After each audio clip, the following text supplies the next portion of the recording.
और पश्चिम से अब चलते हैं दक्षिण भारत की तरफ, जहां कल राजनीति में नए सुपरस्टार की एंट्री हुई है। नाम है विजय, जिन्हें लोग थलापति भी बुलाते हैं। तमिल में थलापति का मतलब होता है कमांडर। विजय फिल्मों के कमांडर तो हैं, लेकिन सवाल है कि क्या वो सियासत में भी कमांडर साबित होंगे। विजय ने विलुपुरम में अपनी पार्टी का पहला राजनीतिक सम्मेलन किया, जिसमें 3 लाख से ज्यादा लोगों के आने का दावा किया गया।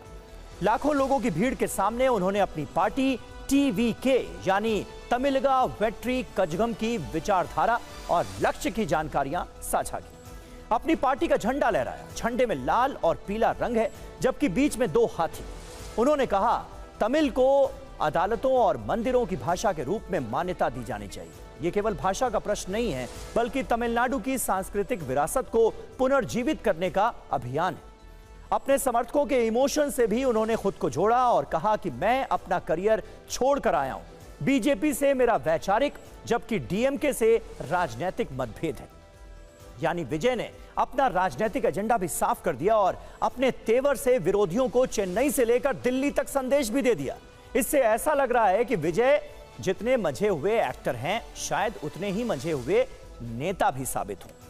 विजय की पार्टी का थीम सॉन्ग 1950 के दशक में एमजी रामचंद्रन के गीतों से लिया गया है, जिसे खुद एमजी रामचंद्रन ने गाया था। दक्षिण के सुपरस्टार रहे एमजी रामचंद्रन भी तमिलनाडु के सीएम रह चुके हैं। इसका मतलब यह है कि वो एमजीआर के जरिए तमिल अस्मिता की भावना को जगाना चाहते हैं।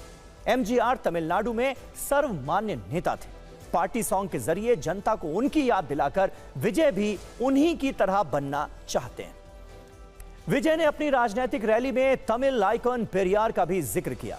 उन्होंने कहा कि वो उनकी विचारधारा को तो अपनाएंगे, लेकिन उनकी ईश्वर विरोधी विचारधारा से दूर रहेंगे।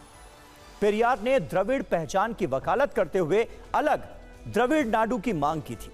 उन्होंने नास्तिकवाद का समर्थन किया और मूर्ति पूजा और कर्मकांड के खिलाफ रहे। यही नहीं, वो दक्षिण की राजनीति में हिंदी विरोध का प्रखर चेहरा रहे। इस वजह से उनका विरोध भी हुआ।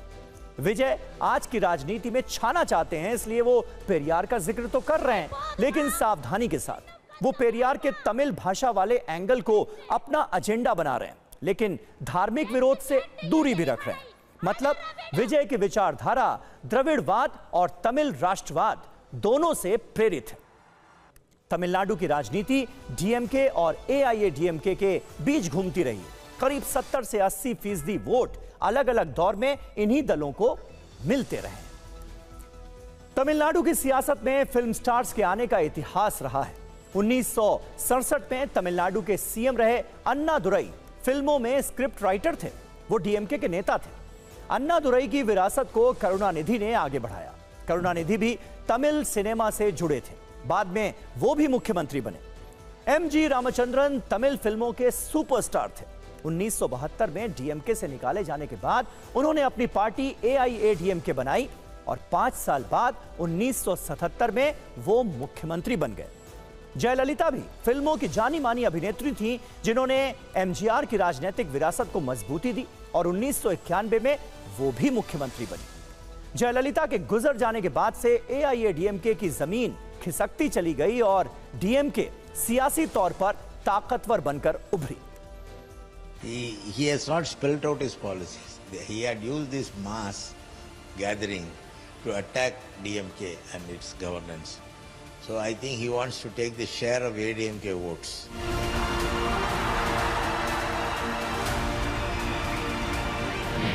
It is almost seeing a 2.5 hours cinema, not like a political drama. It looked like a drama.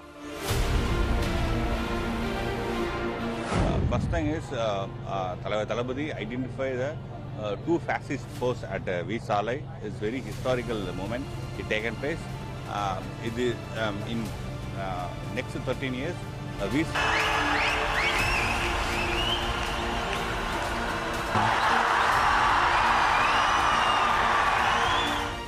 He has taken a leaf from every political party's ideologies and tried to give masalas and mix that will suit TVK. That's what his attempt is all about.